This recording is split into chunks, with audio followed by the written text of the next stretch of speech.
Alright guys, welcome to Happy Times Reviews and to our review of the Lenovo Legion Slim 7i gaming laptop. This laptop is actually probably one of the better laptops that I've ever used and or owned. It has a lot of features, a lot of pluses, but it also has some negatives. So let's go down the list and let you know what's going on. So when I got this computer, I got it January of 2023. It got replaced, it replaced a Asus ROG Strix gaming laptop that had a Ryzen processor and the same graphics card. Now, this computer, when I bought it, mimicked my desktop computer, except it had the mobile version of everything. Now, I've done some upgrades to my desktop computer, and we'll go over that when I review the desktop computer. But for now, we'll stay focused on the Lenovo, or on this Lenovo, I should say. So, anyway, this is the Lenovo Legion. This is a very, very nice gaming laptop computer. It's got plenty of ports, plenty of the usual ports that you would expect to see on a laptop computer. Lots of air gaps, lots of connection points, power points, or power connection point. On the side here, you've got more vent fans, a nice SD card slot. That's nice because I can get some SD cards and store a lot of my Steam games on SD cards. So that makes things easier for me there.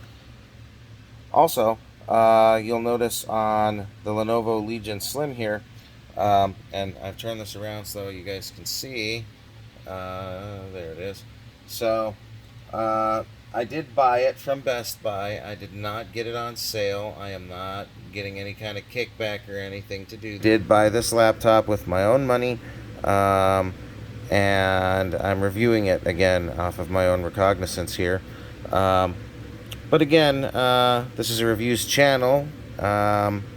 We were supposed to start this back in 2012, but we just never gave it any traction, so we're giving it traction now.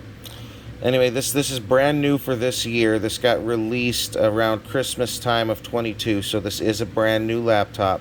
This is the slim version of the Lenovo Legion 7i.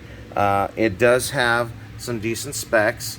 It has the Core i7-12700H with 16 gigs of memory and an Nvidia GeForce RTX 3060, half a terabyte of storage space, and it is kind of like an onyx gray color. Now, this is a very unique laptop computer. I have not seen another computer where you can change your keyboard and what it does on the fly. This is, like I said, a reactive keyboard, a rainbow reactive keyboard. So,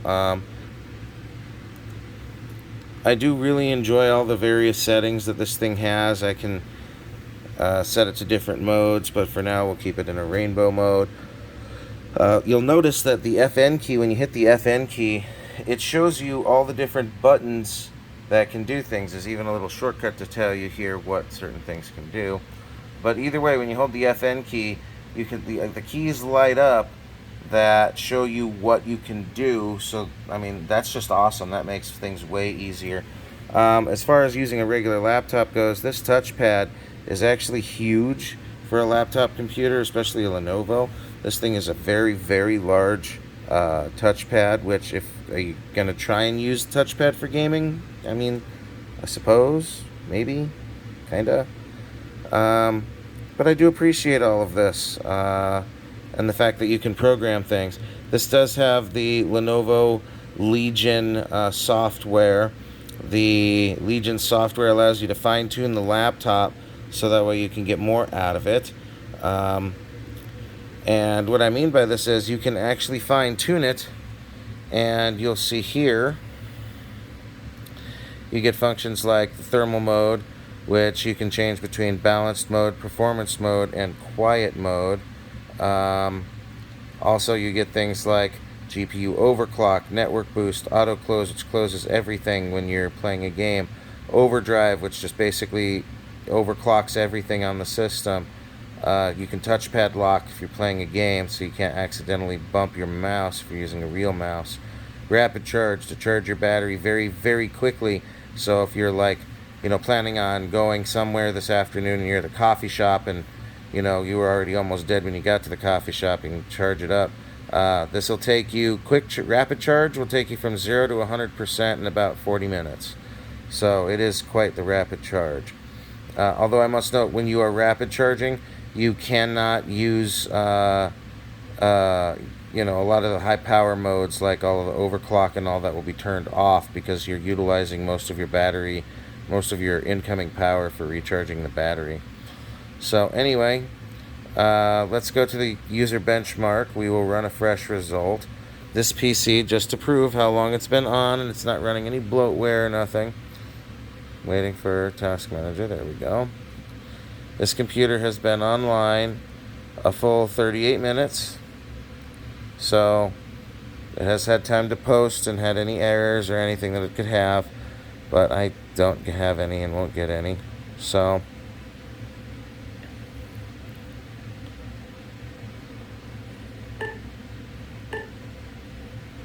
alright, now I have this thing set into turbo boost, into use the high performance GPU only, and there's so many things that are different with this, because if you have it in hybrid mode, it'll jump between the Iris Max and the onboard RTX 3060.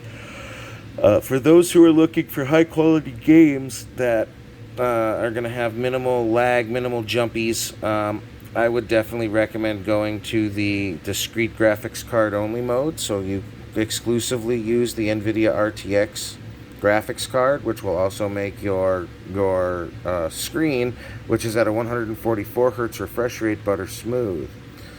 For those who end up using their laptop a lot, you can keep it in hybrid iGPU only mode, which means that if it's plugged in, it only uses the discrete graphics card. But if it's on battery power, then on battery power, it runs only the built-in graphics card, the Iris Max graphics, Intel Iris Max graphics. So, nonetheless, in hybrid mode on battery power, I've pushed this thing to get about 6 hours of battery power, which all things considered is actually really good for a laptop computer. In addition, I've pushed this thing in many different ways, played many different games on it. I have done some upgrades to it. This Lenovo you see right here is not the one that came from Best Buy anymore. I have done a significant amount of improvements and upgrades. It came with 16 gigs of RAM. I upgraded it so that way it now has 40 gigs of RAM. I added a secondary M.2 hard drive so that way I could just store some games on the computer and not worry about clogging up a hard drive on it, which is why you saw that other hard drive was so full. Oh, there we go. And I've owned many laptops over the years. One of my current laptop computers is, and I actually have three. I have an Asus basic computer, 17.3 inch 10th gen Core i5 with now 40 gigs of RAM as well. Or maybe it's 36 gigs or 38 gigs of RAM. But anyway, with all of those upgrades, and then I have a Samsung Galaxy Book, which can't be really upgraded any more than it already is. It's all the RAM is soldered to the motherboard, because it even says so in Task Manager. It says that the RAM form factor is row of chips. So, and then its processor is definitely, it is a Core i7, but it's like a Core i7 1135G or 1135U or something.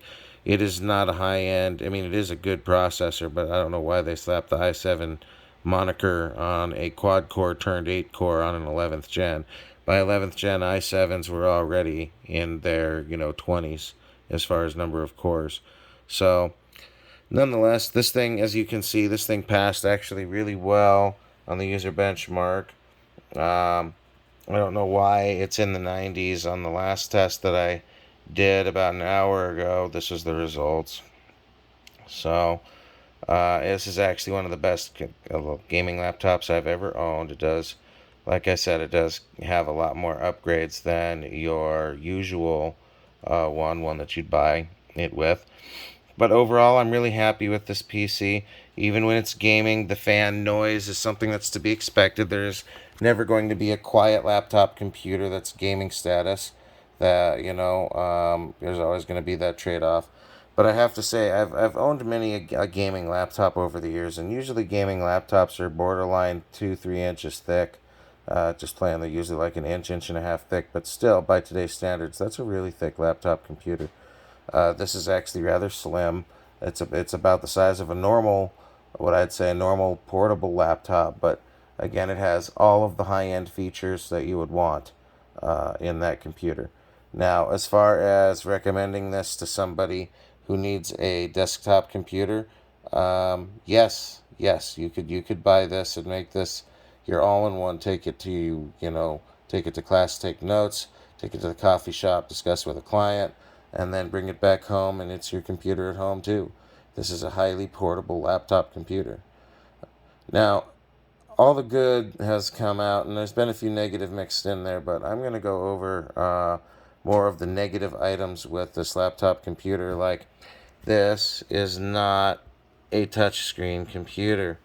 It For nearly $1,700, I would expect that Lenovo would at least put the touch film over it and make it even a press to touch, not a gentle ones like our phones, but an actual push to touch, if you will.